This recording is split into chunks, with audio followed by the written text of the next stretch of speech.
Olá, amigos e amigas, muito obrigado por acessar o canal Rami Oficina. Como que nós podemos evitar que as condições não degradem as boas ações? Como que 300 homens são mais do que 200.000 homens para Deus? Como que Deus luta as nossas batalhas?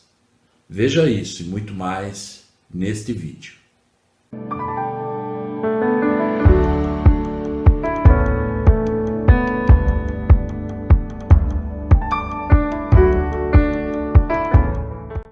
Olá, amigos e amigas, muito obrigado por acessar o canal Rami Oficina.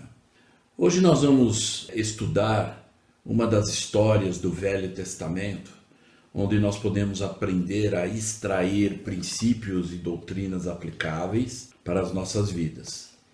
Talvez muitos, ao ler essa história ou essa experiência do Velho Testamento, vamos imaginar apenas que são guerras e batalhas que aconteciam naquela época. Mas ainda assim podemos tirar algumas lições que podemos aplicar nos dias de hoje. Eu me refiro, nós vamos falar hoje a respeito de uma história chamada ou conhecida como os 300 homens de Gideão. E essa é uma história muito interessante e nós vamos estudar, né, versículo a versículo, do versículo 1 até o versículo 23, para nós podermos entender algumas situações nesse momento dessa experiência, onde nós podemos tirar as aplicações para os nossos dias de hoje. Em primeiro lugar, a ideia dessa experiência, nós temos um hino na igreja onde tem a segunda estrofe, que ela diz: obreiros são poucos e grande é o labor, mas combateremos com fé e valor. Então essa é uma frase de um hino, onde a gente hoje pode realmente entender que tem poucos ou poucas pessoas que estão dispostas a realmente fazer parte de uma batalha, não só batalha pessoal, mas também coletiva, para ajudar os outros. Então, como essa letra diz, né? Obreiros são poucos, mas grande é o labor ou o trabalho, a necessidade de agir, mas combateremos com fé e valor. Nós falamos em alguns vídeos anteriores, na verdade no 6º vídeo, no dia 18 de julho, como aprender pela fé. Então aqueles que quiserem assistir esse vídeo, eu os convido a fazer isso.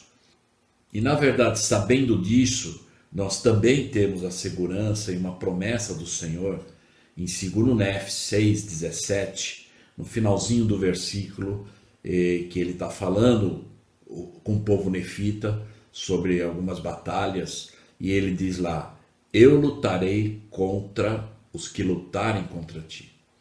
Então essa é uma promessa do Senhor, aqueles que são fiéis, estão dispostos a realmente agir e realmente fazer as coisas à maneira do Senhor.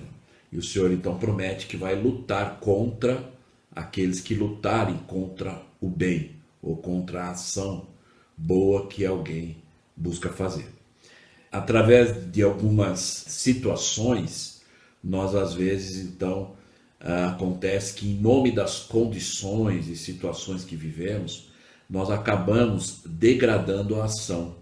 Ou às vezes a gente acaba desistindo, desanimando, então por causa das condições que na verdade nos cercam.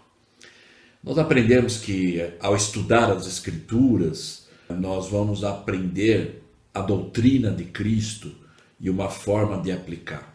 Então nós adotamos a doutrina e adaptamos de acordo com as circunstâncias. Então, nem todas as aplicações das Escrituras servem ou são iguais para cada indivíduo ou até uma família ou pessoas. A mesma Escritura, às vezes, nós podemos identificar aplicações de acordo com a nossa necessidade ou de acordo com as condições que estamos naquele momento, que às vezes exige fé. E como nós vamos falar de uma experiência ou história de guerra, hoje nós não estamos literalmente, como eu tenho aqui um auxílio, uma espada. Hoje nós não precisamos pegar uma espada como essa para lutar contra um inimigo real, de uma guerra ou de batalhas que nós já conhecemos na história. Mas na verdade, o apóstolo Paulo, ele ensinou uma escritura que está em Efésios 12, nós aprendemos que fala sobre a armadura de Deus. E na verdade, quando nós estudamos sobre a armadura, tem vários pontos da armadura que nós precisamos entender. E na verdade, depois que estivermos com essa armadura, nós temos que entender que não literalmente nos dias de hoje nós precisamos ou vamos ter que pegar uma espada real para poder lutar contra alguém ou um inimigo. Por isso então que Paulo diz, porque não temos que lutar contra a carne e o sangue, então nós não precisamos pegar uma espada, pois sempre vai haver oposição, é isso que nós temos que entender. Mas sim contra os principados, contra as potestades, contra os príncipes. E quem são esses príncipes? São aqueles que falsificam a palavra de Deus, cegando o entendimento dos incrédulos e das trevas espirituais, e não real, e deste mundo, contra as hostes espirituais, né, da maldade.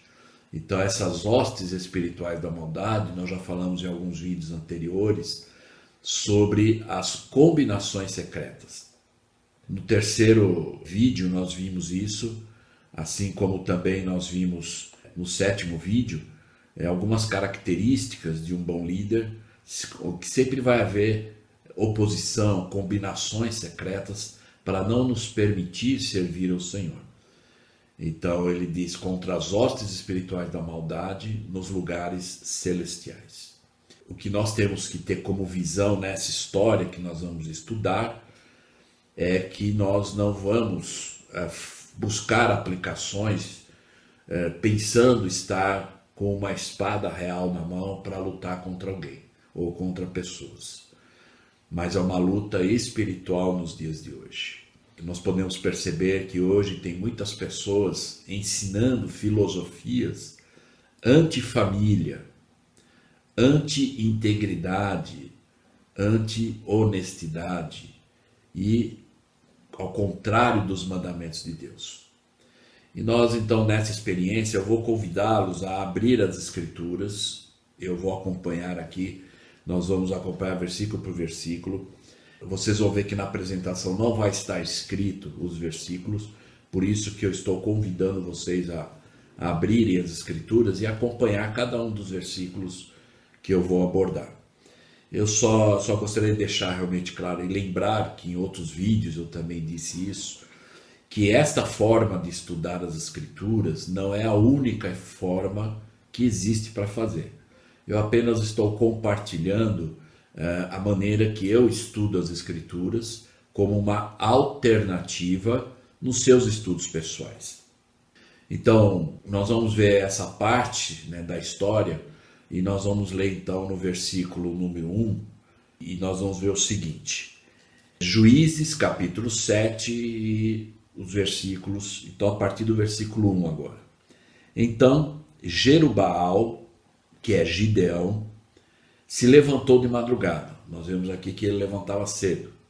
Claro que muitas pessoas às vezes não têm necessidade, não conseguem, mas é até bom para a saúde, nós sabemos disso também. E ele se levantou de madrugada e todo o povo que com ele estava. Então havia um grupo de pessoas com ele, estavam numa batalha e logo de madrugada ele se levantou já para fazer os preparativos. Provavelmente tinha alguns guardas olhando lá, acordados, fazendo turnos para não serem atacados de surpresa. E aí diz lá, e todo o povo que com ele havia, e acamparam junto à fonte de Arode, de maneira que tinham o acampamento dos medianitas para o norte, virado para o norte, junto ao outeiro de Moré no vale. Então esses midianitas eram outro grupo que era o inimigo, que estava perto lá, mas estava ao norte, na direção norte, no outeiro de um vale chamado Moré. E eles já sabiam disso, estavam se preparando para a batalha e se o inimigo atacasse, eles teriam que se defender. nós vamos ver aqui no contexto da história que Gideão tinha esse grupo que estava com ele lá no acampamento, eram 32.000 homens. Hoje, na igreja, nós sabemos que pelo manual de instruções, para se criar uma estaca, é necessário ter 1.900 fichas ou 1.900 pessoas para se formar uma estaca. Vamos arredondar esse número para 2.000, porque nós vamos ter que fazer um cálculo durante o nosso estudo. Então, para ficar um número, né, completo, nós vamos então arredondar esse número para 2.000. Então imagine, o Gideão, ele tinha 32.000 homens. E se cada estaca tem que ter 2.000 pessoas, arredondando o número, nós vamos então entender e ter a visão e visualizar de que Gideão tinha sob a sua liderança 16 estacas. Então imagine, né? A gente conhece como é que é a organização da igreja. 16 estacas. Então, de uma certa forma, é um grupo muito grande. Mas algo interessante que nós temos que ver, então eu vou convidá-los agora do versículo 1 para nós irmos para o versículo número 12. Então vamos ver lá no versículo número 12, o que diz lá então. E os midianitas, que eram os inimigos, e amalequitas, eram dois grupos de inimigos que estavam juntos para lutar contra esses homens de Gideão. E todos os filhos do Oriente jaziam no vale como gafanhotos em multidão, e eram inumeráveis, os seus camelos como a areia que há na praia do mar, em multidão. Então vamos lembrar que Gideão tinha 32.000 homens, e aqui diz que entre os midianitas e amalequitas, o número não se podia contar, era inumerável. Mas eu gostaria de que para nós pudéssemos, como eu disse, nós vamos ter que fazer um cálculo, né? Então, imagine, o exército dos midianitas e amalequitas, segundo o versículo 12, diz que era inumerável. Mas vamos colocar um número aqui, só para que nós possamos fazer um cálculo. Vamos imaginar que o grupo dos inimigos, eles tinham 200.000 homens, e Gideão tinha, como nós vamos ver, 32.000 homens. Para que nós possamos entender. Se nós hoje, né, fizéssemos parte do exército de Gideão, como que nós imaginaríamos, na verdade, sabendo que o inimigo tem 200.000 e nós somos somente 32.000? Então aí entra aquela situação que, em nome da condição, degradamos as ações. Então, às vezes, muitos talvez iriam desistir, desanimar, não lutar, fugir. E eram 32.000 homens que Gideão precisava contar com eles para defender o seu povo. Então, o que aconteceu? O Gideão, então, ele sabendo disso, nós temos 200.000 inimigos e nós só temos 32.000 homens. Então, nós vamos fazer uma reunião de conselho aqui e calcular. Vamos ver o que vai acontecer e como que nós temos que nos planejar para poder vencer essa batalha. Em questão de números, na visão do homem natural, realmente é uma desvantagem horrível. Mas Gideão era um servo de Deus, ele tinha fé em Deus. Então ele sabia de que eles poderiam. E nós realmente sabemos que os homens fiéis são aqueles que guardam a palavra de sabedoria, que têm energia para que possam realmente vencer grandes batalhas. Então, nessa reunião de conselho que Gideão fez, eles calcularam lá e aí eles descobriram o seguinte: 200.000 dividido por 32.000 daria 6,25 homens. Então, cada homem de Gideão teria que dar conta de 6 homens para vencer a guerra. Então imagine você com uma espada, e você faz parte do exército de Gideão, e você vai ter que lutar contra o inimigo, e você vai ter que dar conta de 6. E o seu amigo do lado também, ele tem que dar conta de 6. Porque se você não conseguir, ou se seu amigo não conseguir morrer, aqueles 6 que estavam lutando com ele vai vir para cima de você. e vai aumentar o número, a desvantagem para você. Então, por isso, cada um tinha que ter a segurança e a firmeza de que eu preciso dar conta de 6, para que o meu amigo do lado, que faz parte do meu exército, não fique em desvantagem, vice-versa. Então, imagine, é algo assim que muito dificilmente algumas pessoas iriam querer fazer parte de uma batalha dessa. E aí então Gideão fez esse cálculo, reuniu o exército e falou, olha, vamos fazer exercícios, vamos nos preparar bem, porque cada um precisa lutar com 6 e ganhar. E aí você ganhando dos 6, você já vai ajudar o seu amigo lá.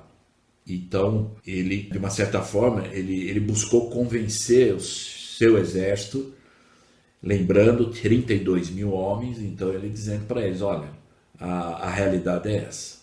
Aí então ele foi levar o Senhor e dizer, olha Senhor, nós fizemos um plano, e o plano é esse, cada um vai dar conta de 6, e por favor, nos dê força para que possamos conseguir vencer essa batalha. Aí vamos ver o que aconteceu lá no versículo 2 e 3. Então quando o Gideão levou isso e oração para o Senhor disse o seguinte para ele, e disse o Senhor a Gideão. Então vamos lembrar que aqui e disse o Senhor é porque Gideão procurou o Senhor e recebeu a revelação. E qual foi a revelação que o Senhor disse? Disse para ele, muito é o povo que está contigo. Então observe, já foi difícil convencer 32 mil homens do exército que eles teriam que lutar com 6. E aí o Senhor então diz para você, como disse para Gideão, olha, é muitos que estão com você. O exército de 32 mil é muito para lutar com 200 mil. E o Gideão com a espada olhando, e agora? Né? E aí o Senhor então continua dizendo, é muito povo para eu dar os midianitas na sua mão. Então ele estava dizendo, Gideão, você vai liderar, e eu vou dar os inimigos, midianitas, amalequitas, na sua mão. Mas ele explicou por que era muito. Aí lá no finalzinho do 2 ele diz assim, a fim de que Israel não se glorie contra mim, dizendo, a minha mão me livrou. Como nós conhecemos, e muitos missionários e ex-missionários da igreja, é o GH. Então ele disse, olha, para que o exército de Israel não se glorifique a si mesmo, dizendo, olha, nós ganhamos essa batalha, nós ganhamos essa guerra. E não colocasse ou não reconhecesse a mão de Deus nessa batalha deles.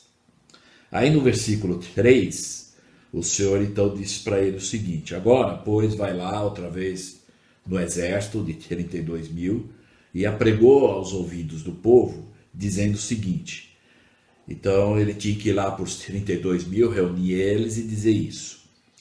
Olha, quem for medroso e tímido, volte, pode ir embora. E vá-se apressadamente das montanhas de Gileade. E então ele chegou lá e ele teve que dizer, olha, do exército, ele falou, olha, quem for tímido e medroso, pode ir embora. Essa é a hora. Eu acredito que Gideão nessa hora estava torcendo, orando, para que ninguém fosse embora. Para que ninguém, não, eu vou ficar, mesmo que a gente perecer, mas nós vamos perecer juntos, unidos. Mas não aconteceu isso. No versículo, lá no finalzinho do 3, diz, então voltaram, ou foram embora, os medrosos e tímidos, 22 mil. E ficaram 10 mil. Por isso que eu falei, os 32 mil, contabilidade está aqui, né? 10 mil com 22, 32 mil. Era o que ele tinha. Só que 22 mil aproveitaram a ocasião que Gideão falou, olha, quem for medroso, tímido, pode ir embora. Talvez ele esperasse que fosse 1 ou 2, mas 22 mil. Eu fico imaginando Gideão com a espada na mão e olhando, e agora? O Senhor falou para mim dizer, ó, quem for medroso pode ir embora, e eles foram. Como que eu vou segurar? Não dá para segurar. Por quê? Porque ninguém é obrigado a fazer as coisas, nós somos voluntários. Deus nos convida a participar do Evangelho e não nos obriga, nós devemos e temos o privilégio de usar a nossa liberdade de escolha para fazermos ou não.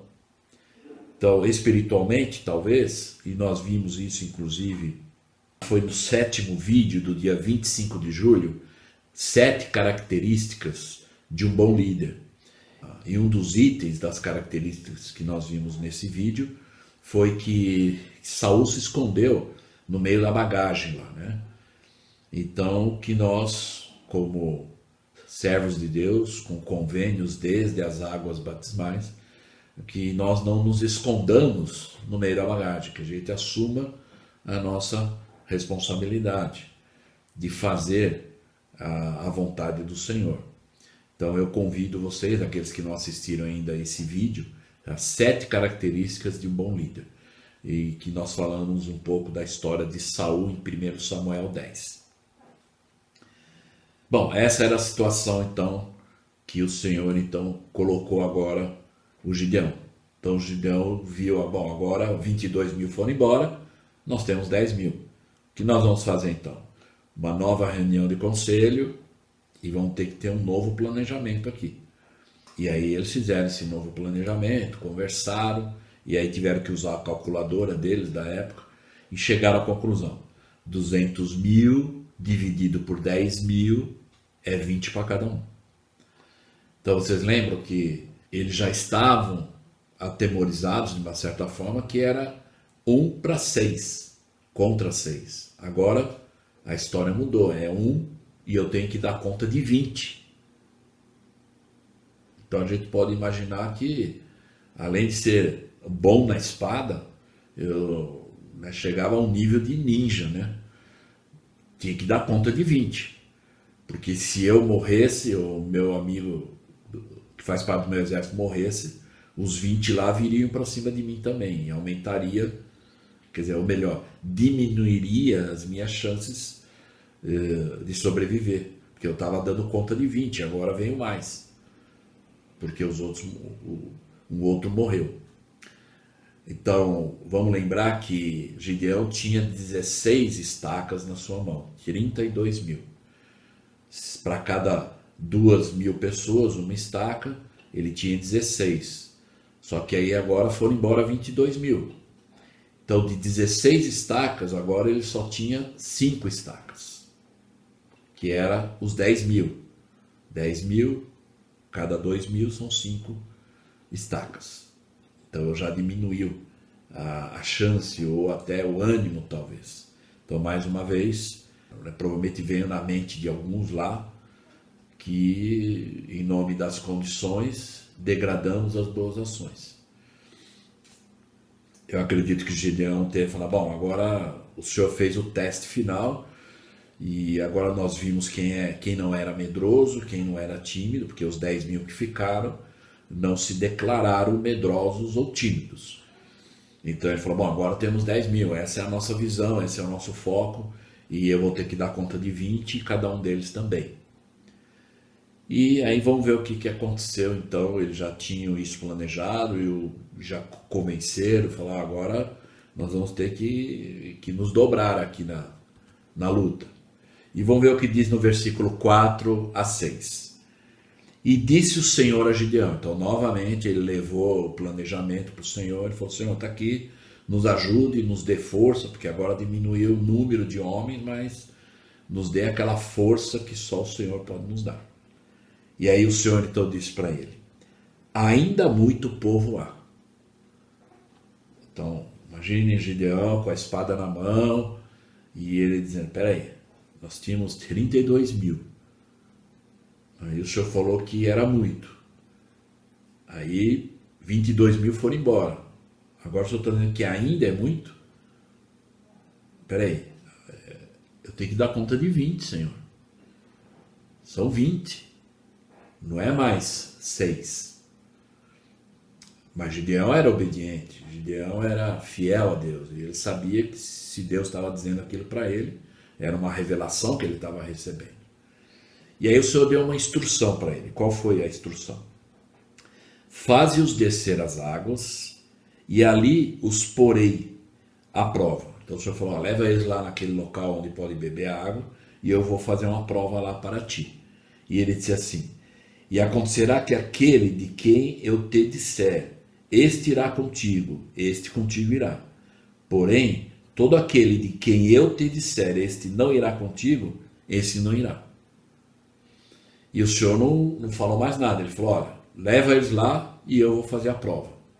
E ele não sabia, muito provavelmente nesse momento ele não sabia, o que o Senhor vai fazer agora? Eu já chamei os medrosos e tímidos, já foram embora. E agora, como é que vai ser a prova? Então vamos lembrar que essa é uma forma que o Senhor também revela. Nós temos, às vezes, muitas pessoas pedem ou buscam revelação de Deus e acham que Deus vai dar isso de uma vez. E o processo que o Senhor revela as coisas, nós encontramos lá em 2 Néfi, no capítulo 28, versículo 30, nós encontramos lá que o Senhor diz que é linha sobre linha, preceito sobre preceito, um pouco aqui, um pouco ali. E é dessa forma, nós estamos vendo aqui que ele recebeu a revelação e ele voltou a falar com o Senhor e recebeu mais uma parte da revelação, ou seja, linha por linha, preceito por preceito. Então no versículo 4 o Senhor falou: vai lá, leva eles lá para tomar água. E lá eu vou dizer para você qual é a prova. Então ele levou e o grupo estava lá.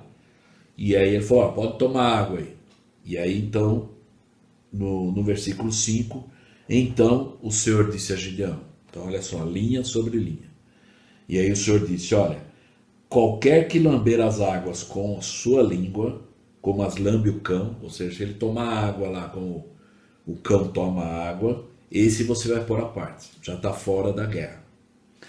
Como também todo aquele que se abaixar de joelhos para beber, você também vai tirar fora.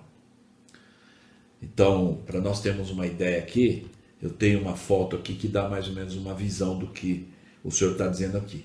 Se vocês olharem para essa foto, vocês vão observar que ele se agachou como, ele lambeu a água como um cachorro faz, né? Um cão faz. Os outros se ajoelharam para tomar, só que aí eles fizeram copinho na mão, né? Para tomar água. E note que no meio deles tem um outro lá que ele está de pé, atento, embora ele está tomando água também, mas ele pegou a água para levar à sua boca, mas ele está atento. Porque se o inimigo chegar, ele já vai observar e já vai estar pronto para se defender e defender o exército. E os outros, na posição que eles se encontram, se o inimigo vier, eles vão ser uma presa muito fácil. E aí o Senhor então disse: olha, esse que lambeu as águas como um cão e os que se ajoelharam, pode botar para fora. E aí então nós vamos ver no versículo 6, quantos ficaram agora. E foi o número dos que lamberam, levando a mão à boca, que é esse, como o exemplo que esse que está de pé.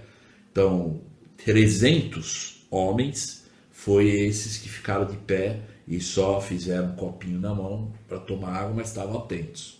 Só 300. E todo o restante do povo se abaixou de joelhos para beber as águas.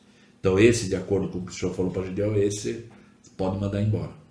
Que eram 9.700, lembra? Eram 10.000 e 9.700. Eu acredito que talvez Gideão, ele estava com a espada na mão e falou: nossa, mas por que só 300 não lamberam a água como cão e 9.700 ficassem de pé, né? Só que foi ao contrário, né? E aí então ele tinha 300 homens. O resto o Senhor falou: pode mandar embora. Esses já estão fora da guerra também. Então aí, de acordo com esse versículo número 7, seria Gideão e os 300 homens. Mais uma vez, talvez na mente veio: em nome das condições, degradamos as ações. Então aumentou ainda mais a dificuldade de uma possível visão de que é possível ganhar essa guerra.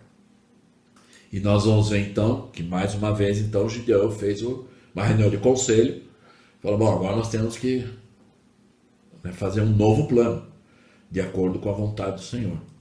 E aí então eles fizeram as contas e chegou à seguinte conclusão: 200.000 dividido por 300, que eram os que iam para a guerra, ia dar 666. É um número curioso, né? 666. Quer dizer, era um homem de Gideão com a espada para dar conta de 666. É um número que nos lembra, né? 666, o número da besta. Talvez a gente fale que é besta de fazer parte de uma guerra dessa. 666, esses homens não precisavam nem sair do lugar, era só jogar a espada em cima de você e alguém ia acertar você, não tinha jeito. Quer dizer, na visão do homem natural, era impossível você ganhar ou dar conta de 666. Lembrando que ele tinha 16 estacas, diminuiu para 5 e agora ele só tinha na mão 300, que seria 2 alas de 150 membros. Então imagine, de 16 estacas ele ficou com 2 alas para então ganhar, e teria que ganhar essa batalha. Só que esses homens que ficaram, com certeza, embora em nome das condições, muitas vezes as pessoas degradam as ações, ou às vezes não desejam lutar, eles se lembraram da promessa do Senhor que ele disse: eu lutarei contra os que lutarem contra ti.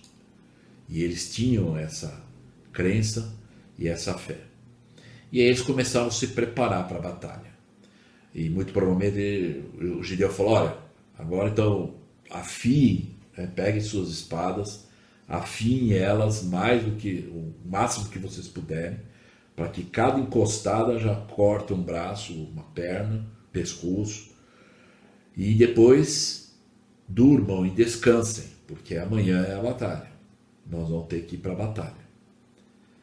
E com certeza Gideão, apesar de ser um homem fiel e tudo, talvez ele ficou preocupado com a situação toda. E aí vamos ver o que aconteceu então. E aí então o Senhor, do versículo 8 a 14, o Senhor disse o seguinte: e o povo tomou à sua mão a provisão, as suas buzinas, e Gideão enviou todos os outros homens de Israel, cada um à sua tenda. Porém, os 300 homens ele reteve, e estava o acampamento dos midianitas abaixo do vale. Então o inimigo já estava mais próximo deles, e diz que eles estavam com a buzina, que era uma buzina onde muito provavelmente tinha um sentinela que ficava lá, e se o inimigo aparecesse, ele buzinava, ele avisava: olha, perigo, perigo, para que os outros pudessem se levantar a tempo e defender o acampamento todo.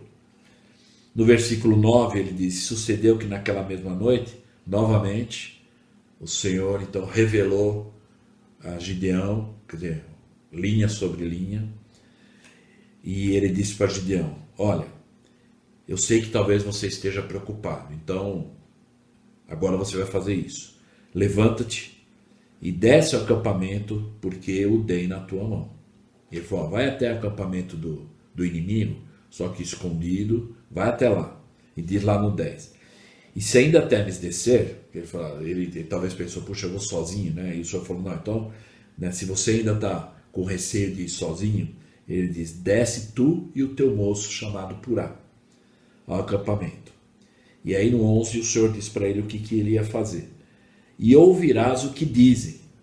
Então ele falou: só vai lá escondido e escute o que você vai ouvir lá. Alguém provavelmente vai estar falando alguma coisa, só escuta. E ele diz lá: e então se fortalecerão as tuas mãos. Então, do que você vai ouvir, você vai sentir força, você vai sentir ânimo, e você vai saber que eu, como Deus, vou lutar contra quem lutar com vocês. E descerás ao acampamento. Então ele desceu, ele com o moço Purá, até o posto avançado de sentinelas, que estavam no acampamento inimigo.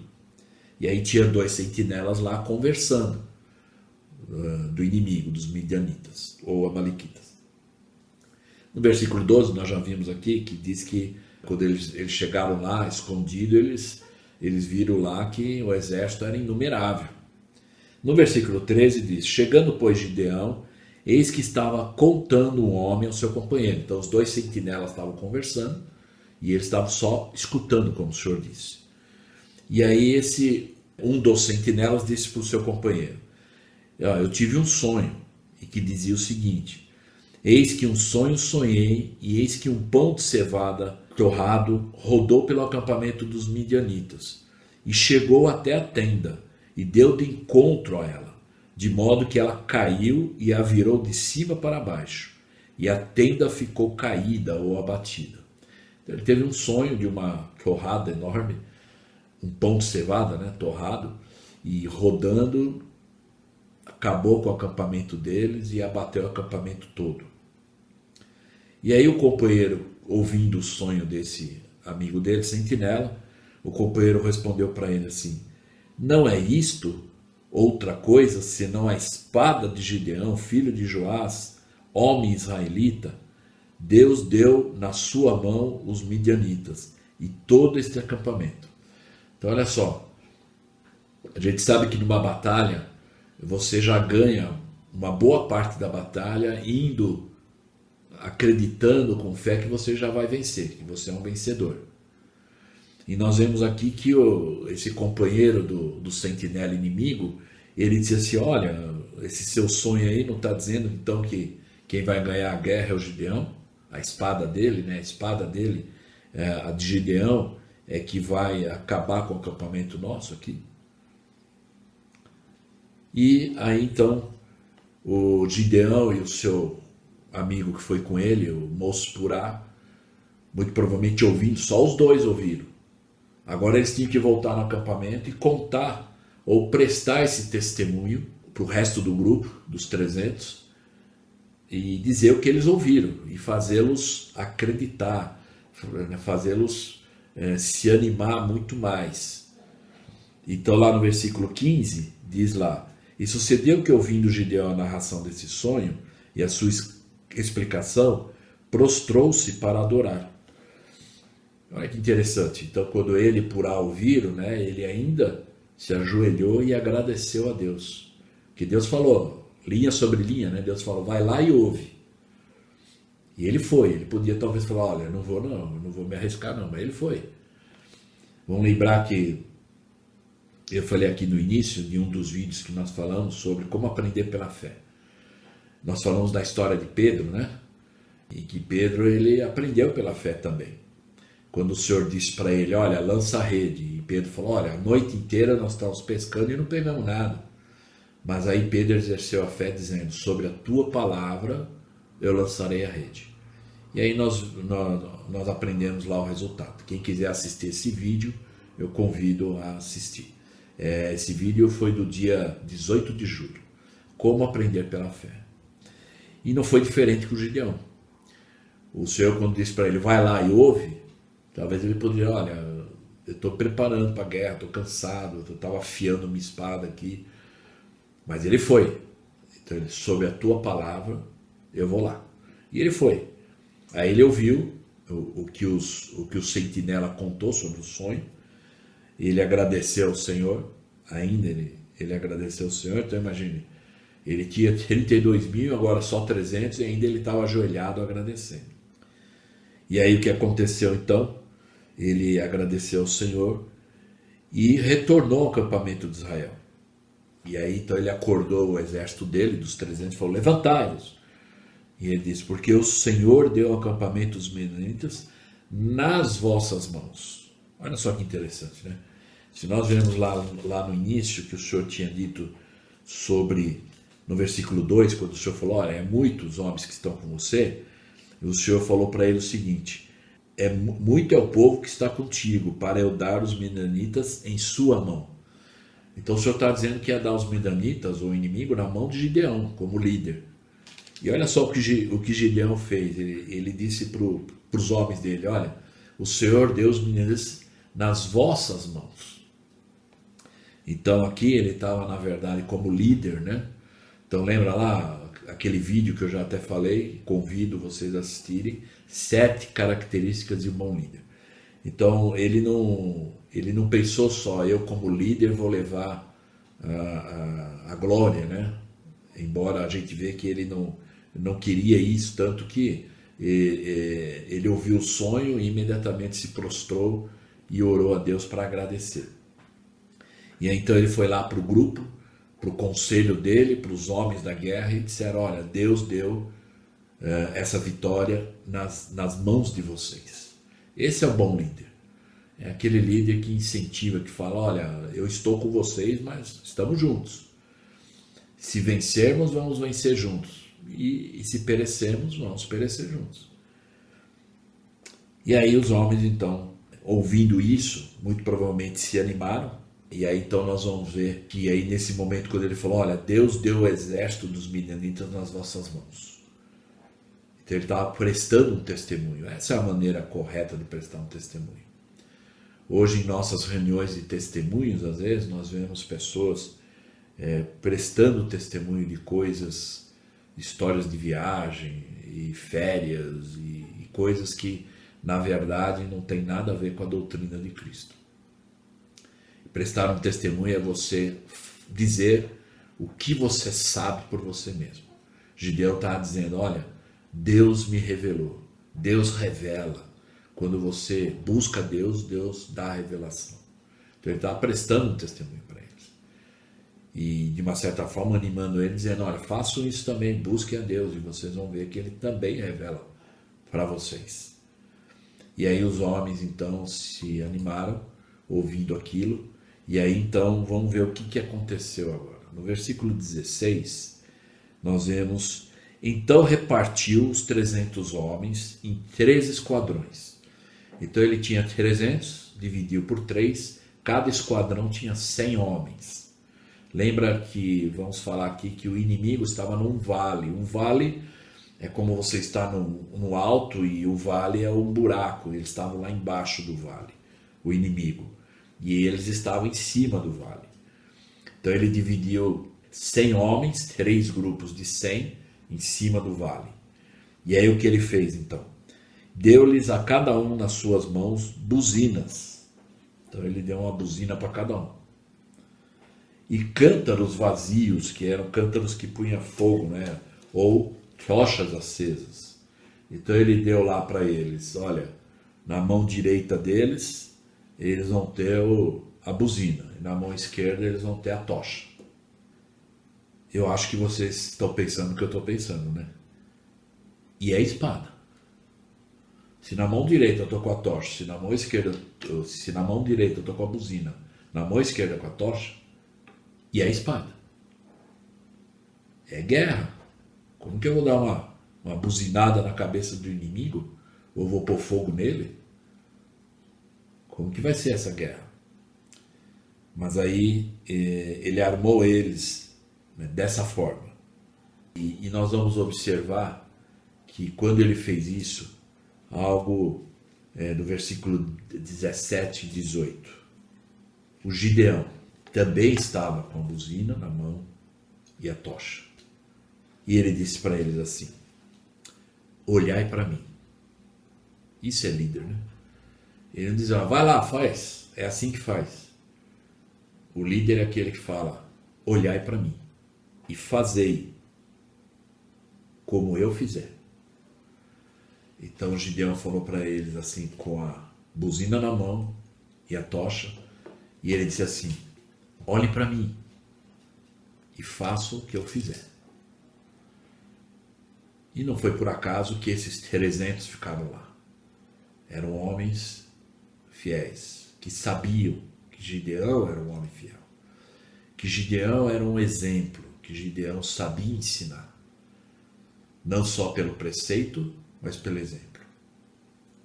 E aí então quando ele disse isso, e eis que chegando eu ao extremo do acampamento, será que como eu fizer, assim fareis vós. Aí no versículo 18 ele diz, e tocando eu a buzina, e todos que comigo estiverem a buzina, então também vós tocareis a buzina ao redor de todo o acampamento, e direis, bem alto, pelo Senhor e por Gideão. Então vamos lembrar que era um vale, e nesse vale era um buraco, e o inimigo estava lá embaixo.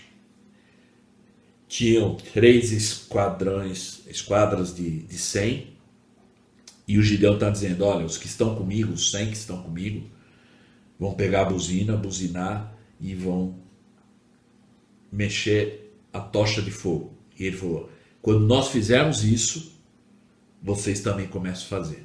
E todo mundo junto vão falar alto, pelo Senhor e Gideão.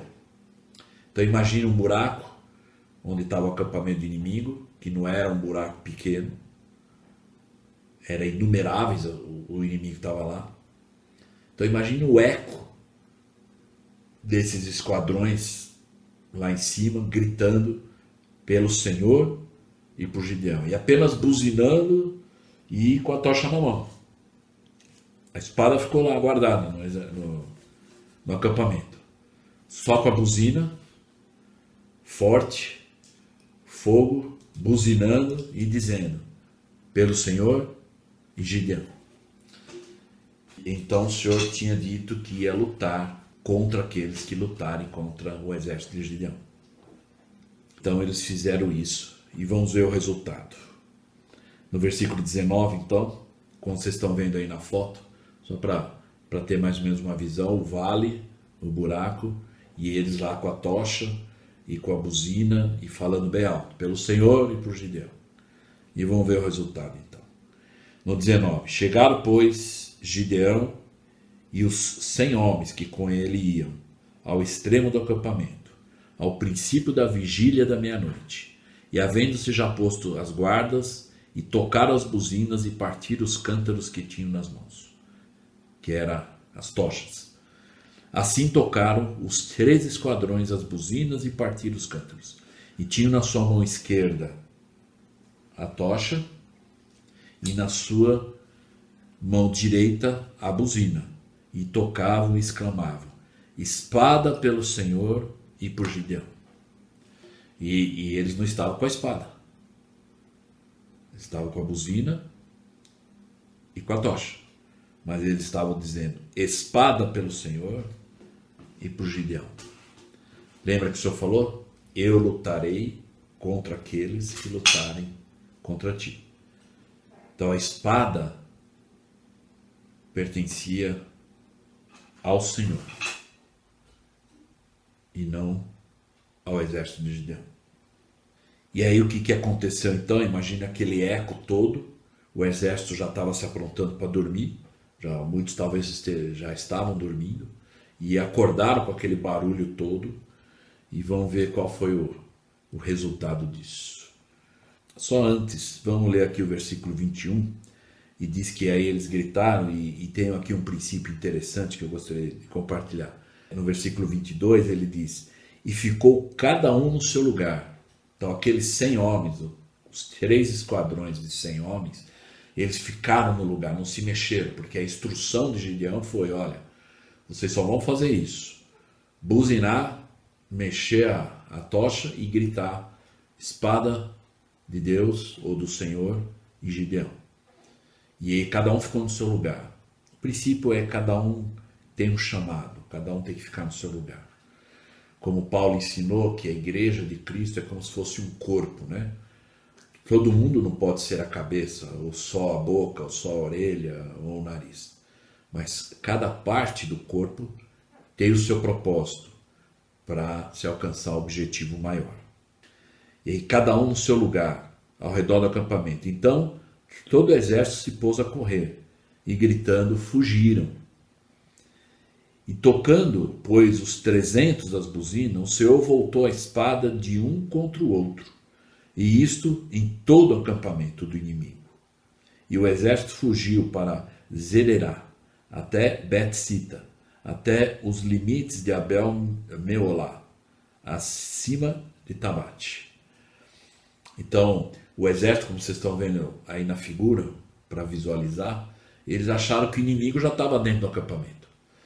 E eles estavam se matando uns aos outros, sem perceber que era o próprio companheiro de exército dele, porque ele achava que o inimigo já estava lá dentro, com aquele barulho todo. E finalizando o versículo 23, então os homens de Israel, de Naftali, de Azer e de todo Manassés foram convocados e perseguiram os midianitas. E aí até o final do versículo 25 nós vamos ver que eles mataram os inimigos e muitos, inclusive, fugiram. Então, com certeza, vamos lembrar lá que uma das razões no versículo número 2, que o Senhor disse para Gideão no início, ainda quando ele tinha uns 32 mil, o Senhor falou para ele assim, muito é o povo que está contigo. E ele disse, por que ele disse isso? A fim de que Israel não se glorie contra mim. Então, como que os 300 homens iam poder dizer, nós vencemos essa guerra, sem Deus? Era impossível. Então, eles não podiam ter essa glória pessoal. E talvez eles saíram de lá com a visão mais ampliada, com uma fé mais amplificada e dizendo, em nome das condições, não degradamos mais as ações. Isso nos faz lembrar de uma outra história bem rápido, que vocês vão se lembrar quando o profeta Eliseu curou um homem chamado Naamã. Está lá em 2 Reis 6. E depois que ele curou Naamã, e aí ele estava lá na casa dele, e diz lá o moço, que muito provavelmente era o filho dele, ele foi lá fora e tinha um exército sírio lá fora para pegar o profeta Eliseu. E aí o filho dele, que era muito provavelmente o filho, entrou lá e falou, olha, né, tem um exército sírio aí fora, em carruagens, né, e que cercaram aqui o local onde nós estamos. E o Eliseu, então, como era um homem de fé, e ele sabia que Deus lutava contra os que lutavam contra ele, lá no versículo 16, o Eliseu disse para o seu filho, não temas, porque mais são os que estão conosco do que os que estão com eles. Então, muito provavelmente, o Senhor, nesse momento, estava ensinando esse princípio para Gideão. Embora o cálculo que Gideão fez, 300 contra 200 mil, seriam 666 inimigos para você dar um contra, né, esses 666. Mas o Senhor está dizendo aqui, são mais os que estão conosco, os 300, do que os que estão com eles, 666 para cada um, ou 200 mil. E aí então eles saíram realmente vitoriosos e não puderam usar da glória pessoal. Encerrando, lembrando que hoje a nossa batalha não é com uma espada literalmente na mão. Mas como diz a Escritura, não temos que lutar hoje contra a carne e o sangue, mas sim contra os principados, contra as potestades, contra os príncipes das trevas deste mundo e contra as hostes espirituais da maldade nos lugares celestiais. Então hoje a guerra é espiritual. Aos pais, nós temos que realmente ser mais enérgico contra as coisas que são antifamília. Temos que ensinar nossos filhos pelo exemplo, pelo preceito e nos colocarmos contra as coisas que nós sabemos que vão destruir a nossa família. Não permitir que os seus filhos participem de coisas que não estão alinhadas aos mandamentos e à vontade de Deus. Que nós possamos realmente lembrar que nós estamos numa guerra, mas é uma guerra espiritual. Não uma guerra literal com uma espada na mão. Eu segurando essa espada e olhando, eu fico imaginando se eu estivesse numa guerra, dá coragem de ter uma espada dessa e falar, bom, eu tenho algo para me defender. Mas a nossa defesa hoje é o estudo das Escrituras. É a nossa família, é todos unidos querendo fazer o melhor, querendo obedecer aos mandamentos e a Deus. Lembrando então que Deus disse tanto para Gideão quanto para Eliseu e o quanto ele disse para nós e quanto ele disse para os nefitas também. Eu lutarei contra os que lutarem contra ti. Então, se Deus realmente perceber que nós estamos querendo fazer o melhor, obedecendo a Deus em primeiro lugar, Ele vai lutar essa luta por nós. Espero que eu possa ter ajudado e que vocês possam ter acompanhado aqui nas Escrituras e que o nosso entendimento possa ter sido ampliado. Que vocês possam identificar e encontrar as aplicações que realmente vão ajudá-los em sua vida pessoal, familiar, eclesiástica e até profissional. Então, só encerrando, lembrando Aqueles que ainda não se inscreveram no canal, por favor, se inscrevam no canal, compartilhem esses vídeos, ativem o sininho e curtam os vídeos. Então, muito obrigado e espero que eu possa ter ajudado com mais esse estudo que eu compartilhei com vocês. E até o próximo vídeo e muito obrigado.